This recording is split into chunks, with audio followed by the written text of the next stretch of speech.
सरकारी सेवकों एवं पेंशन भोगियों, पारिवारिक पेंशन भोगियों को 1 जुलाई 2025 के प्रभाव से 252% के स्थान पर 257% महंगाई भत्ता राहत का भुगतान के संबंध। पेंशन भोगियों, पारिवारिक पेंशन भोगियों को 1 जुलाई 2025 के प्रभाव से 466% के स्थान पर 474% महंगाई भत्ता एवं राहत के भुगतान की स्वीकृति। मुंबई द्वारा बिहार के युवाओं के सशक्तिकरण एवं पुनर्विकास हेतु विद्यार्थी कौशल कार्यक्रम संचालित करने के लिए जीते स्कूटी जीते कार। जी आपने सही सुना, लक्ष्मी ज्वेलर्स कटिहार से कृष्णा डायमंड ज्वेलरी खरीदें, लकी ड्रॉ में पार्टिसिपेट करें और कार और स्कूटी जीतने का मौका पाएं। साथ ही 25% तक की छूट पाएं सोने और चांदी के जेवर की बनाई पे और हीरे की वैल्यू पे। Lakshmi jewellers, Lakshmi complex, doctor Rajendra Prasad Path, Katihar.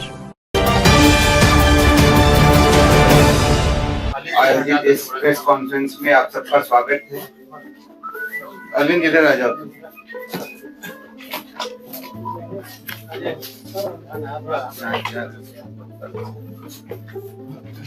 आप इधर आ जाइए।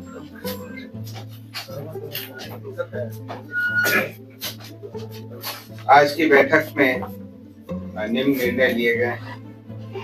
पहला, पर्यावरण, वन और जलवायु परिवर्तन विभाग का एजेंडा था वाल्मीकि व्याघ्र आरक्ष फाउंडेशन के लिए 15 करोड़ रुपए की राशि से कॉर्पस फंड के गठन की स्वीकृति के संबंध में। ये वाल्मीकि टाइगर रिजर्व को रन करने के लिए कॉर्पस फंड की स्वीकृति दी गई है। वहां पर जो फाउंडेशन है वो इसका इस्तेमाल करके क्रियान्वयन करेगा। दूसरा एजेंडा था संजय गांधी जैविक उद्यान प्रबंधन एवं विकास सोसाइटी के गठन हेतु संगम ज्ञापन एवं उपनियम 2025 की स्वीकृति के संबंध में। इसमें सेंट्रल जू अथॉरिटी से भी निर्देश प्राप्त था। उसके आलोक में संजय गांधी जैविक उद्यान को एक सोसाइटी के रूप में गठित किया जा रहा है ताकि जो इसका रेगुलर अपकीप इत्यादि करेगी। अगला एजेंडा वित्त विभाग का था। षष्ठम केंद्रीय वेतनमान में वेतन एवं पेंशन प्राप्त कर रहे राज्य सरकार के सरकारी सेवकों एवं पेंशन भोगियों, पारिवारिक पेंशन भोगियों को 1 जुलाई 2025 के प्रभाव से 252% के स्थान पर 257% महंगाई भत्ता राहत का भुगतान के संबंध में। सर, इसमें कितने कर्मियों को फायदा होगा? ये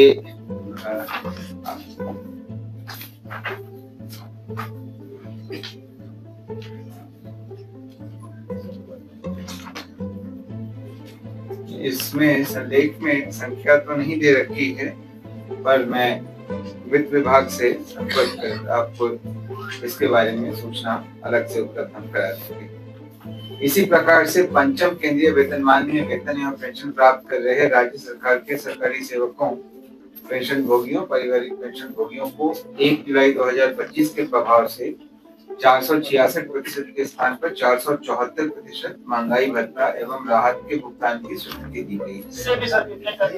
हाँ, इसका भी संख्या आपको बता दूंगा। वित्त विभाग का ही अगला एजेंडा था, जिसमें 11 अप्रैल 2023 के उपरांत 30 जून एवं 31 दिसंबर को सेवानिवृत्त होने वाले सरकारी सेवकों को मात्र पेंशन की गणना हेतु वैचारिक वेतन वृद्धि अनुमानित की गई। इसका मतलब क्या हुआ सर? इसका मतलब ये हुआ कि जैसे मान लीजिए कि 1 जुलाई से वेतन वृद्धि मिलती और कोई 30 जून को रिटायर हो रहा हो तो उसको एक इंक्रीमेंट कम मिलेगा। लेकिन कुछ मामलों में सुप्रीम कोर्ट में यह निर्णय हुआ कि चूंकि वेतन वृद्धि पूरे साल के काम के बदले दी जाती है और जो रिटायर हो रहा है उसने पूरे साल काम किया ही है, इसलिए वैचारिक तौर पर यह मानते हुए कि उसको वेतन वृद्धि मिल गई, उनका पेंशन इत्यादि का उस हिसाब से निर्धारण किया जाएगा। उनको फायदा होगा सर? बिल्कुल, उनको फायदा होगा, पेंशन में फायदा होगा, वेतन में कोई फर्क नहीं पड़ेगा, लेकिन पेंशन में फायदा होगा। अगला एजेंडा भी वित्त विभाग का था, जिसमें national investment and infrastructure fund limited के माध्यम से राज्य की विभिन्न परियोजनाओं में सहायता प्रदान करने हेतु एक MOU पर हस्ताक्षर करने की स्वीकृति दी गई। क्या है सर ये?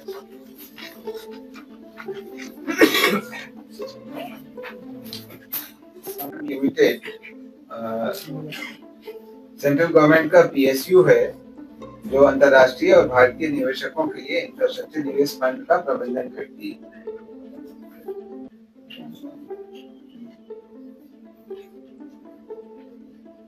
माध्यम से राज्य के विभिन्न परियोजनाओं में सहायता प्रदान होगी और इसमें जो इनका कार्य क्षेत्र है कि क्या राजस्व मॉडल होगा, जैसे बिल्ड ऑपरेट ट्रांसफर इत्यादि ये सब, और किन किन क्षेत्रों में ये कार्य करेगी, जैसे रोड है, इंफ्रास्ट्रक्चर है, ये सब इत्यादि।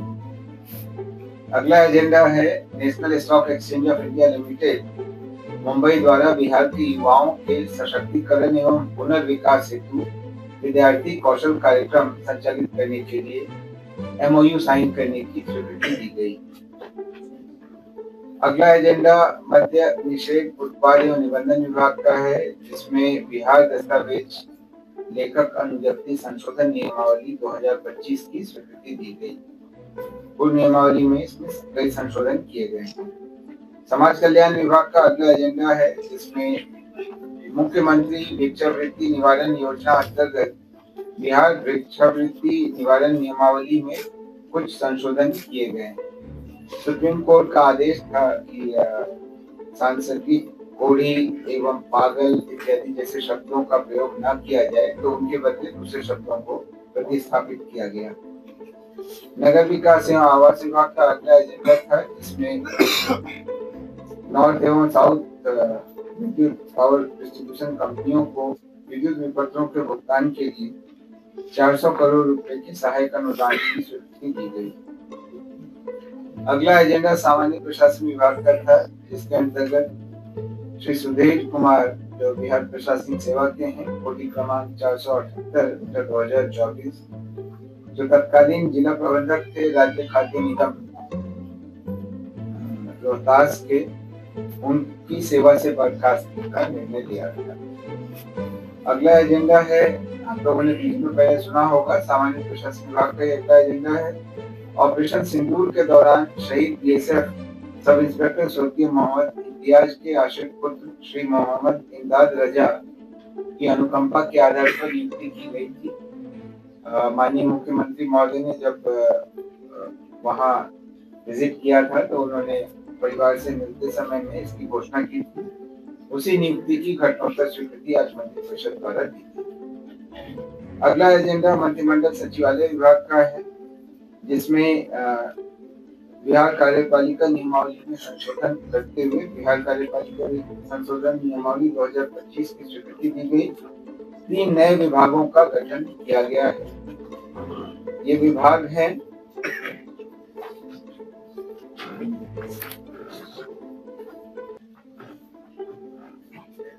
पहला है युवा रोजगार एवं कौशल विकास विभाग, दूसरा है उच्च शिक्षा विभाग, इसमें शिक्षा से उच्च शिक्षा संबंधी कार्यों को अलग करते हुए, और तीसरा है सिविल विमानन विभाग। इन तीनों विभागों के अलग से गठन की स्वीकृति दी गई। हाँ, यही मैं आपको बता रहा था। क्या 8 नंबर या 9 नंबर? 8 नंबर लेखक अनुज्ञप्ति संशोधन नियमावली। हाँ, मतलब क्या दस्तावेज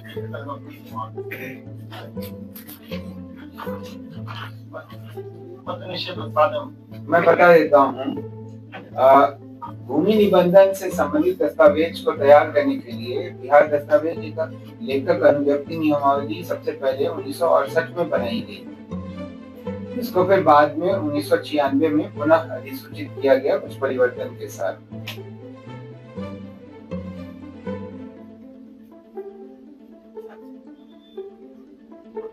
इसकी कंडिका 4E में संशोधन किया गया है।